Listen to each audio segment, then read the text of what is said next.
So we're here today with Ruth Henwood and her trainer Nick Kurt from Vision Willoughby. Welcome, guys. Thank you. How are you today, Ruth? Good. Now, Ruth, very quickly, you've been with Vision Willoughby for how long now? Coming up to 2 years in January. Tell us about the achievements, tell us about the results that you've got, and tell us about why you originally came to Vision. I originally came to Vision. I lost about 20 to 25 kilos prior to joining Vision, but I didn't quite reach my goal. I didn't quite reach where I wanted to be, and I didn't know how to get myself the rest of the way. Okay. And I happened to walk past, because I work near Vision, I'd gone out to lunch with a colleague and I was walking past the studios and I saw the sandwich board on the way back to work, and so I ducked in and had a chat with the guys behind the desk. It was, I think it was Jared and Jason that day, and went from there. Now, you lost 20 kilos prior to joining Vision? Okay. 25, yeah. kilos, congratulations, great Thanks. effort in itself. So you wanted, I suppose, some skills, some expertise and training to actually get you to finally get to where you wanted to be. Yeah, it was a combination of the nutrition and the training. Sure. What were your original goals then with Vision for your first 9 weeks? What did you set up? A weight loss goal. Okay. I'd already been running sort of about 4 kilometres 4 times a week, but I had found out in my initial consult I had no upper body strength, no core strength, and average flexibility, I think. So I think we set up some weight loss goals, and I think I set a half marathon. Now, I know that you struggled a little bit, and Nick might be able to elaborate on this, but you were diagnosed with a condition after you started training with Vision called PCOS, or polycystic ovarian syndrome. Can you tell us a bit about that, both of you, or go to both of you if you can? Polycystic ovarian syndrome, it's a collection of symptoms. Basically, it's insulin resistance, which makes it very difficult to lose weight because your body doesn't, it's a precursor to diabetes. Your body doesn't process sugars properly and finds it difficult to actually use its own fat stores as an energy source. Sure. Excessive facial hair, cysts on the ovaries, often quite painful periods and things like that. And it ranges from sort of mild inconvenience, which fortunately for me, I'm down at that end, through to quite debilitating for some people. So Certainly. Fortunately I'm not at that end. But with regard to weight loss, of course, it's compromised in the fact, and I'll get you to elaborate, Nick, if you would, are cardio requirements. What's the difference between someone with PCOS and someone that doesn't have PCOS? Well, obviously because of Ruth's inability to be able to burn fat like anybody else, her cardio requirements had to be a lot higher, and her carbohydrate targets had to be a lot lower as well. Can you give us some numbers there? So carbohydrate requirements per day were? Yeah, I think your carbohydrates were 73, yeah, which is actually really pretty low considering how much cardio she was doing in the first place. She was recommended to do about 4 hours of cardio, and I think that a week? That's per week, yeah. And so how much did she 240 actually minutes. do?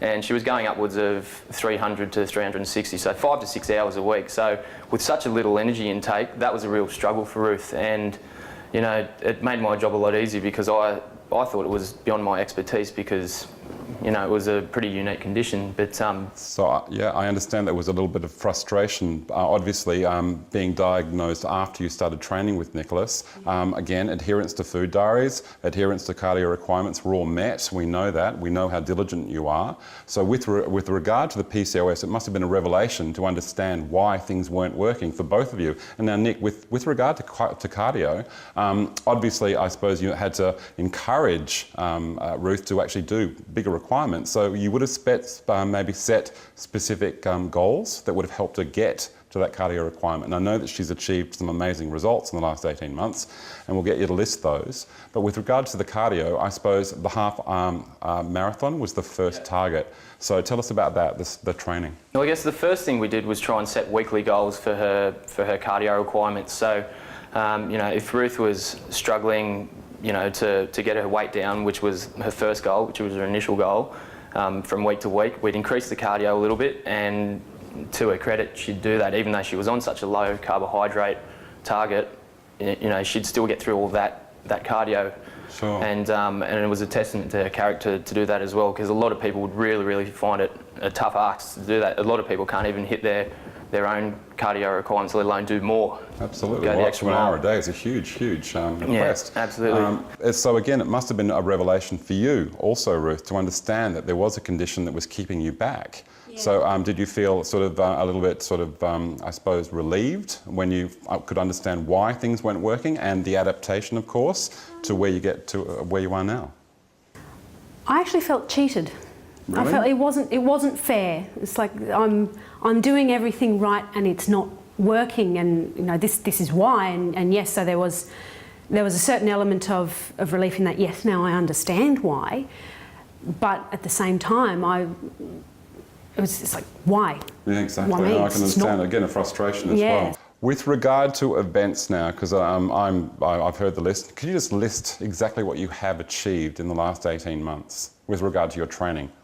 Well, my first event was in June last year, and since then I've done a 5-kilometre fun run, 2 10-kilometre fun runs, 2 city to surfs, 3 half marathons, a 25-kilometre trail run in the Blue Mountains, a marathon and a half Ironman. Well, that's an amazing list of achievements that you've completed over the last 18 months. What was it like actually finishing your half Ironman? Tell us about that.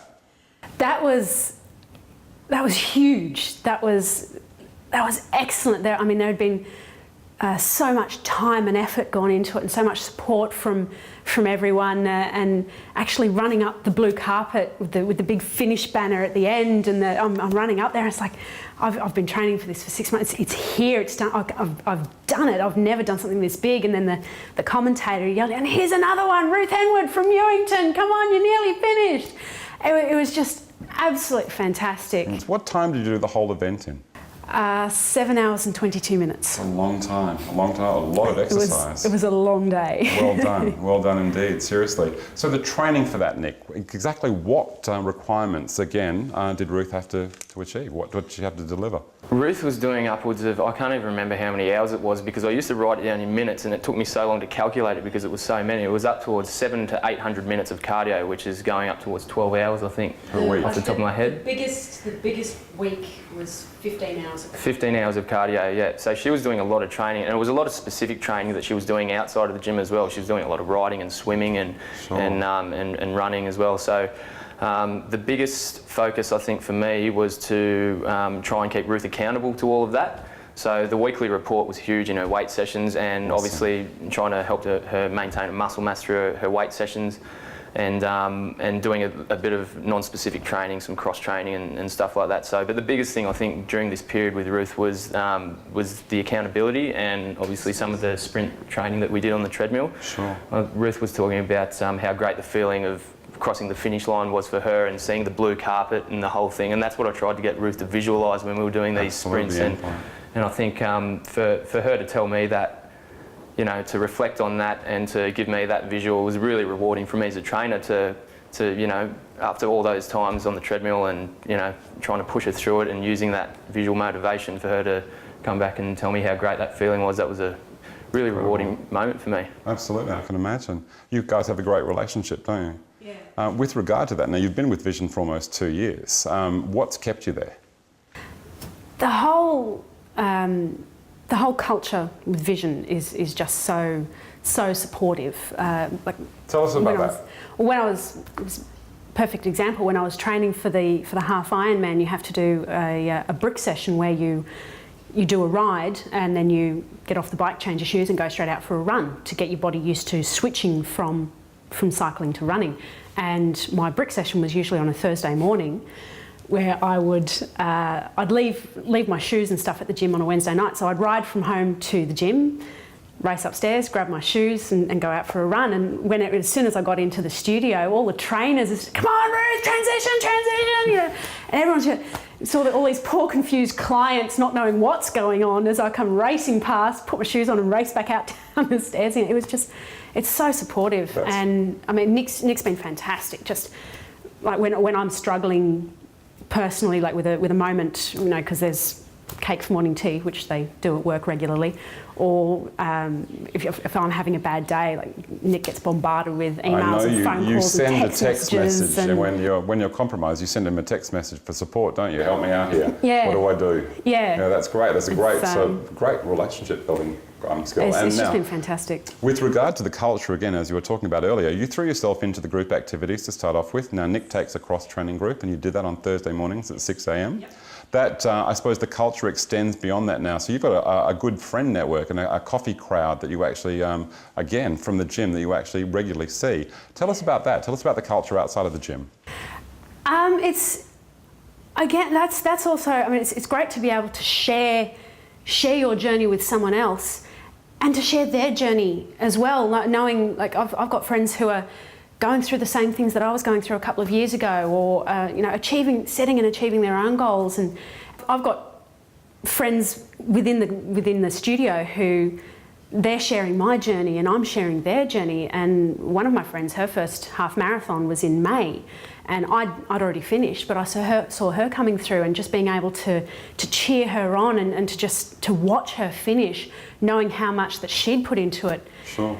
It was just so rewarding, and it just made me feel really good knowing that she'd achieved her goals. I believe people actually ring you and ask you for advice now in training. Yeah, one of my colleagues was training for the bridge run in September, and we were sharing emails, and she's actually asking me for advice with training, and knowing that people are now looking up to me, and I'm huge. Inspiring, and other people in the office who I work with on a daily basis, I've inspired them to do a bit of exercise, or to eat properly, or to compete in these events. Because I mean, this Beck who did the 9K fun run, she'd never run, and she was constantly saying she was never a runner, she'd never be a runner. But when we were sort of sharing a house while I was working up in the field, me getting up at 4:30 every morning to go for my run, sure. Sort of that brings us back to the circle of influence. The people that you surround yourself most with actually get affected by your journey as well. That's huge. Well definitely, done, definitely. I draw a lot of strength from other people training for their events, and knowing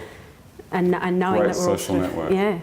Ruth, you're back from holidays. Training starts tomorrow. Tomorrow, 5:30 a.m. Are you looking forward to it? No, because I've got to stand on the scales first. Okay. So what do we expect tomorrow? You've just had a great break. Obviously, I don't know if you did any training over your holidays. Did you get up to any training? Not specifically, but we did do quite a few hikes. Climbed a volcano, hiked on a glacier, hiked through a rainforest. So but I'd consider that exercise. Runs. That's wonderful. So Ruth, what's next with your training? Obviously, you'll be setting new goals, and I'm sure there's some events that you're entering in. Can you tell us about what's next? Yes, I've actually entered in another half Ironman in May next year. So well done. So you want to better your time? I want to better my time. I want to build up particularly on the bike, up a bit of strength on the bike leg. So with regards to training now, Nick, what's in store for Ruth? I think what we want to try and do now is, I mean, obviously depending on how Ruth stands on the scales, I think she's a little bit worried about how her weight is at the moment, so we can set some goals around maybe getting her weight down a little bit in preparation for these next goals. I guess the focus, we don't want to try and focus too much on fat loss with Ruth, because that's a journey that she's been on for her entire life, and I think the fat loss can just be a byproduct of the goals that we set for her fitness. Sure. So I guess the May half Ironman, that'll be a really big one for you. That's the big picture at the moment, but there's going to be events leading up to that. So Ruth also said she wants to get her marathon time better. This is the full marathon. Yeah. The full marathon, yep, and her half marathon time, and I guess some shorter events as well would probably be pretty useful to help get her speed up and things like that, just to build up towards those bigger goals. But we'll sit down tomorrow and have a chat about some goals and get back in the weights room and start from there. But I think tomorrow the biggest thing again with Ruth is just the accountability, keeping her accountable to what she's obviously going to be doing for the next week, for the next 7 days, and beyond that as well. Now Ruth, what keeps you motivated? What keeps you your driving forces? I've been obese since I was about 7, and for so long I felt, and looking back it was mostly my own mind, but for so long I was controlled and limited, and I couldn't do this and I couldn't do that, and I can. I mean, I just did a half Ironman 3 weeks ago. I spent 7 hours and 22 minutes swimming, riding and running. And 3 years ago, I did a 20-minute walk and was absolutely exhausted when I finished. And I've just spent 7 hours and 22 minutes on my feet. And the